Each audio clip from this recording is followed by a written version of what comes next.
Ashamaa kabajamtootaa fi jaalatamtoota maatii Waaqayyoo nagaan Waaqayyoo maqaa Waaqayyoo ta'e nagaa sin gaafadha. Akkam bultu akkam turtan akkam sa'a kanaaf yeroo kana eedan ani galanni Waaqayyoof haa ta'u nagaa fayyaa kun jira. Isinis baga nagaa fayyaa taatanii baga naa jiraatanii akkasumallee immoo obboloota koo musliimaa kan taatanii baga ayyaana soomaa ramadaanatiin isiniin ga'e. Ayyaana gaarii isiniif haa ta'u isin jechuun jaaladha. Akkasuma immoo warroota obboloota koo ortodoksii taatanii baga sooma Dabra Zayitii yookiin Tulluu Ejersaatiin isin ga'e isiniin jechuu jaaladha. Akkasumallee immoo baga nagaa taatanii baga jiraattanii bakka jirtanitti sooma gaarii isiniif haa ta'u isiniin jedha hunduma keessanuu. Akkasuma immoo warroonni viidiyoo kiyya laayikii sheer gochuudhaanii na waliin turtan hunda keessanii galanni kiyya guddaadhaan isiniin jedha. Har'a immoo viidiyoo gabaabduu takka qabadhee dhufe. Viidiyoo koo waliin haga dhumaatti na waliin turaa'e. Egaa akkasuma immoo sheer laayik gochuu keessan na jajjabeessaa. Koomentillee naa keessanii hanqina koof dadhabbina koo natti himuu keessan hin dagatinaa isiniin jira obboloota koo. Har'a immoo gorsa xiqqoo takka gorsa gaarii gorsa bareedduu tokko qabadheen dhufe. Beeku san ta'in jechuudha.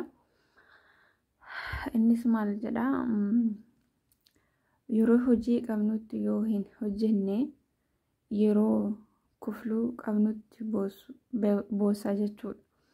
Kanaafus tattaafadhu jedhaa.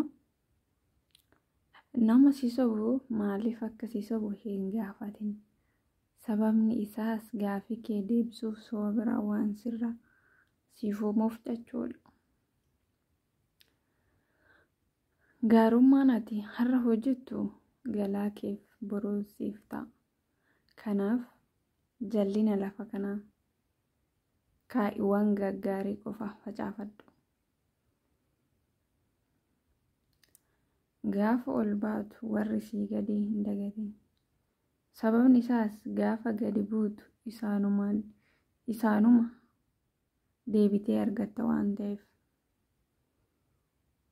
Namoonni tokko tokko yoo wanta hundaan fagaatanii deemanii bakka kaleessa ka'an san hin yaadatan. Bakka kaleechaa dhufan san deebi'anii hin yaadatan. Namoota isaan gadii san deebi'anii anis kalecha siin kee jedhaniif yaadachuu waan hin dandeenyeef. Lubbuu kee waan hin taaneen hin dhiphisin. Sababni isaas akkasii darbuu kan siif barreeffame si argatu. Sin argatu akkasii argatuuf immoo kan si barreeffame sin dhabu jechuudha. Utuma wanna xiqqoodhaaf dhiphanna. Garuu wanta barbaanne ammatti hin argannu jenna. Fuula dura keenya garuu argachuu hin dandeenya. Arruma maaliif kun nuuf hin godhamne jennee of dhibbisna. Arruma maaliif wanta barbaanne hin arganne jennee of rakkisna. Garuu inni nuuf taa'e yoomiyyuu hin dhabamu. Namoonni tokko tokko akka attifatanitti jireenya kee keessa gaafa bahan galata jedhan malee ofii hin goolin. Callisuu kee keessatti wantoonni ati hin dubbanne baay'een akkuma jiru kofluu kee keessas dhukkubbiin ati dhukkuftu baay'eetu jira. Fakkeenyaaf namoonni baay'ee dhibbina isaanii keessa isaaniitti kan qabatan, rakkoo isaanii keessa isaaniitti kan qabatan, nama itti himatan illee kan hin qabne. Hiriyaa rakkoo san qooddataniif illee kan hin qabne ni jira. Garuu kufla keessa dhukkubbii isaanii san kan baafatan ni jira. Waan hundumaa amanuudhaaf hin ariifatin. Sababni isaas sobni dhugaa irra ariifatee gurra si lixa waan ta'eef.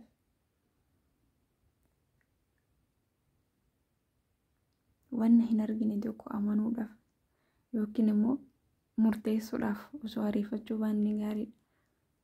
Sababni isaas sobni dhugaarra dursee waan argamuuf. Akkasumaan immoo sobni waan sobaan waan haguugamee argamuuf jechuudha. Amanuun duratti irratti amannee fudhachuu qabna. nama balbala onnee kee rukutu hundaaf ariifattee hin banin. Sababni isaas namni tokko akka ijoollee balbala rukutee fiiguu jaallata waan ta'eef jecha dhugaadha. Namoonni baay'een fakkeessanii namatti dhiyaatu. Afaan damma dibatanii namatti dhiyaatu. Nutoon immoo dhugaadhaaf jennee namoota san keessa keenya galchuu dandeenya. Garuu namoonni sun faayidaa qofaaf nu barbaaduu danda'an. Innaa wanta nurraa argatan, wanta nurraa barbaadan argatanii isa keessa nuti onnee banneefsan onnee keenya keessa seenanii ni ba'a. Innaa onnee keenya keessa seenanii ba'an immoo nuti ni miidhamna. Kanaafuu nama itti dhiyaannu tokko yookiin nama gara keenya dhufe tokko jechuudha. Maaliif gara keenya dhufe? Yookiinis immoo maalirraa barbaada? Yookiinis immoo maalin isa gargaaruu danda'a? Namni kun nama akkamiiti? Jennee nama san qorachuu qabna.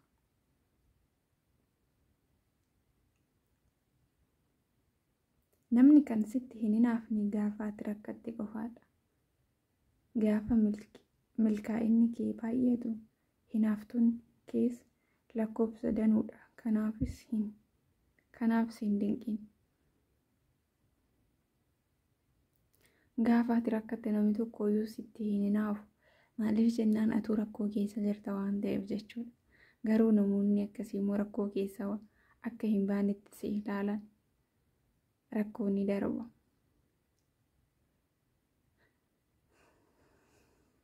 Garuu immoo guyyaa milkii keetii baay'een isaan sitti naafu. Nu caalte jedhanii baay'een isaan sitti qannu. Waan hundaafuu Waaqayyoon nama akkasiitirraa nu haa oolchu. Nama tokko yeroo jaalattu amma argitutti otoo hin taane amma dhumaatti jaaladhu. Isa har'aa akka salbaajii uffatan boruu baafatan dhiisi. Garuu yeroo laallu isaatii ammaa kana keessatti namni har'aaf qofa walitti haasa'a yookiinis immoo namni har'aaf qofa wal jaalata. Akkasii otoo hin taane hergitti jaalallu namaaf qabaanne taanan jechuudha. Jaalalli keenya haga dhumaatti deemuu danda'a. Waliif amanamnee faayidaa qofaaf osoo hin taane jireenya borootuuf wal barbaadne taanan jechuudha. Kanaafuu Waaqayyoon nama dhugaadha wal jaalatu yookiin immoo nama borootiif nama rakkoo irratti wal cinaa dhaabbatu. Gama hundaanuu wal amananii nama wal jiraachisu. Waaqayyo gooftaan nu haa taasisu jedha. Sin gama kanaan gaafa qabeenya argattu uumaa kee yaadadhu. Qabeenyi hiyyummaa irraa malee du'arraa siin oolchu waan ta'eef jechuudha.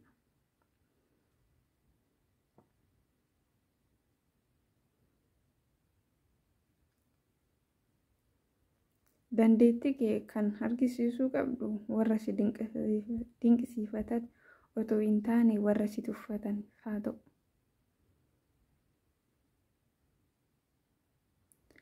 Saree yeroo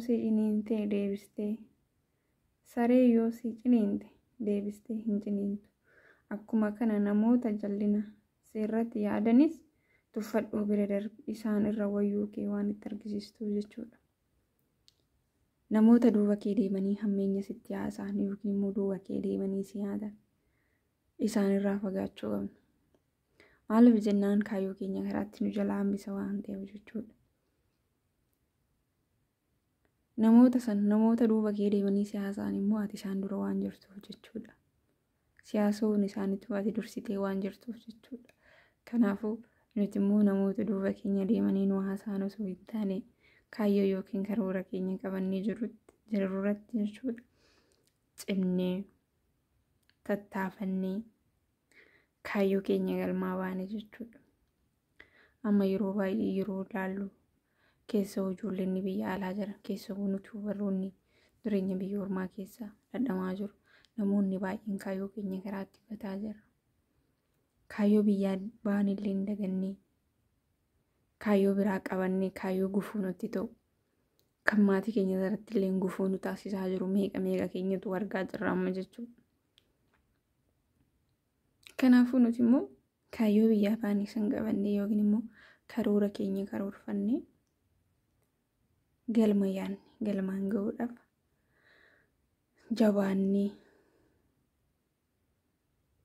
itti adeemnu kaayyoo keenyas galmaan hagaannu isiniin jedha. Nama kaayyoodhaaf deemu Waaqayyo Gooftaan nu haa taasisu.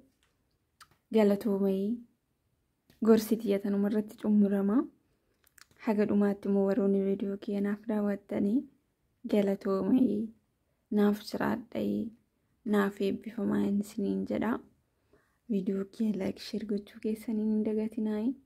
Akkuma kaleessa jajjabeenyi keessan ana waliin haa ta'u isiniin jedha. Galatoomaa. Eebbifamaa. Haga viidiyoo biraatiin deebinee dhufnutti Waaqayyoon nama guyyaa sanii nu haa taasisu. Kabajamaa. Naaf jiraadhaa isiniin jedha obboloota koo nu keessaniin.